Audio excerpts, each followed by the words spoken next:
at may magandang mukha, mahinhing gumalaw at malumanay magsalita, manamit kay galante at matulungin na tao, kaaya-aya tignan, isang anghel na perpekto. Lahat ng tao sa'yo ay sumasamo, mapagbigay kang tao, kaya lahat ay napaamo.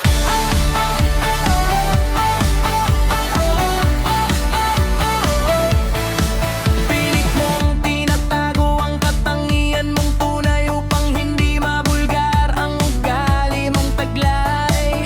Lahat ng tao ay napaniwala mo, nakikita kanila na isang perpekto. Napapaamo sila gamit ang mga salita mo.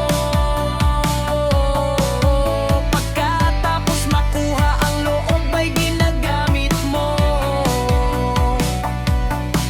Ngunit ang tao'y di perpekto, lahat may kapintasan. Ngunit ang pagiging perpekto mo, yung ayaw kapintasan.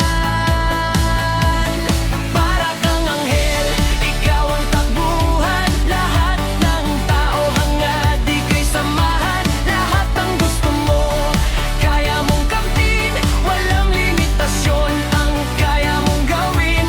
Ikaw ay natataki at walang kapareho, nakakatakot at napakadelikado.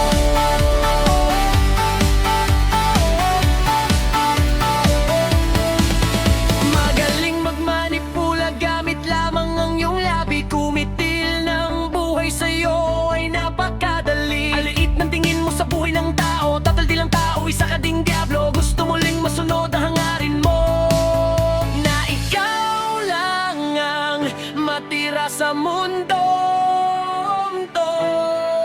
Ngunit ang